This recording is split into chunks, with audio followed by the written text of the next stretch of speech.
GTA 6 is of course all about doing heists, stealing cars and making that money, and we know that Lucia wants the good life, the life her mom dreamed of since her days in Liberty City, but instead of waiting for a miracle, she prepared to take matters into her own hands. And for players like me and like you who want to build that lifestyle, the ways you can earn cash in Grand Theft Auto 6 looks like they will span the entire criminal spectrum from small time scores to massive professional heists. So today I want to talk about how we can make money in the story mode of Grand Theft Auto 6, and please put in the comments my next video, how to make money in GTA Online. What are the ways that you want to make money right there? But for the story mode, here are some things that we do know and some things that I'd like to speculate about how to make money in GTA 6. And the first one is high stakes heist, of course the pinnacle of GTA that we know and love. This is the most direct route to serious wealth for Jason and Lucia, and we know from the trailers and all the analysis that we've done over the months and years of GTA 6 that they will be involved in major scores, and they will not even be alone. One of the most exciting new characters is Raul Batista, and he's a seasoned bank robber described as having confidence, charm, and cunning. Raul, or Raul, is constantly hunting talent for these high-risk jobs, and of course the famous one that we know from this video right here, we see him with Jason and Lucia pulling off the Sin Frontera National Bank heist. Now this setup suggests that multi-stage narrative-driven heists will be returning just like we've seen in previous games. But of course, because of GTA 6, it's gonna be an even greater depth. So the official information mentions that Jason and Lucia are finding themselves in the middle of the major criminal conspiracy stretching across the whole state of Leonida after what was supposed to be an easy score going wrong. And the entire game's criminal journey seems to be built around taking big chances for even bigger payouts. So we can expect these main story missions to be the fastest way to get your hands on massive amounts of dollar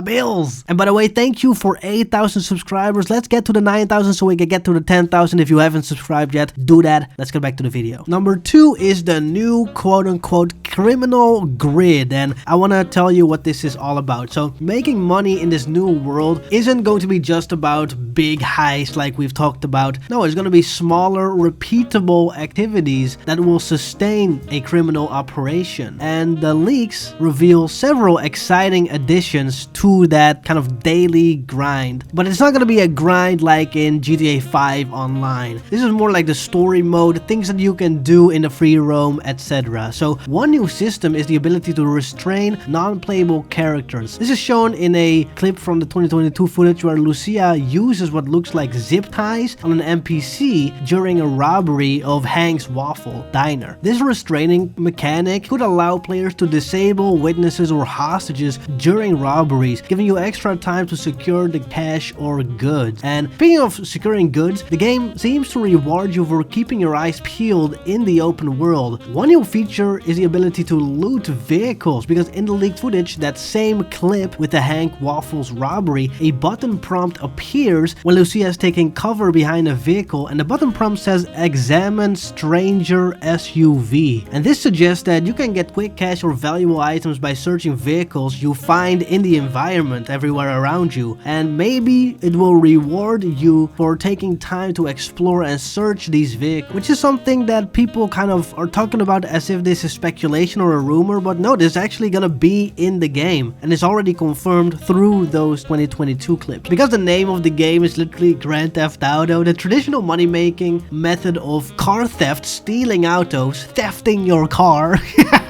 is getting a real overhaul, because there's this item called the Immobilizer Bypass, which suggests that luxury car theft will be much harder and involve a kind of mini game or some specific item like that. For older cars, we see the existence of a slim gym, and this tells us that carjacking will be much more skill-based and much more deeper and layered system, where the reward is probably based on the difficulty and value of the car that you managed to steal. And the thing is, in GTA 5 and every GTA before that, you could not really fail to steal a car. You could get in a car and somebody could like drag you out of the car and kind of try to fight you, but you couldn't fail to steal a car. You can always easily steal a car. Well, now it's much more difficult, and there is also in the leaks evidence of you not not being able to even steal the car and you kind of fail stealing the car. So it's gonna be much harder and much more rewarding, so therefore probably much more fun. This is also one of the main core gameplay mechanics where I am like, yo, GTA 6 is gonna have an amazingly crazy refresh in terms of mechanics in the franchise, and people I see here and there, not too much, the kind of the loud minority is saying, well, GTA 6 is gonna be the same as 5 and 4 and 3 and San Andreas, blah, blah, blah. No, it's gonna be completely crazy. It's gonna be a whole new refresh of the genre, and it's gonna be so cool. But let's get back. We might even see new ways to find small time items. Looking at the official screenshot, we see a crowded beach where you see the grandma and grandpa looking at the booty, and it clearly shows a man with a metal detector searching the sand. And this is a fantastic detail that points towards the possibility of finding small amounts of cash, jewelry, sorry, I never know how to pronounce that word right, or collectibles while wandering the beach of Vice City. So maybe this could be a mini game. And talking about mini games, there is a lot of mini games like poker and that type of stuff in other Rockstar games where you can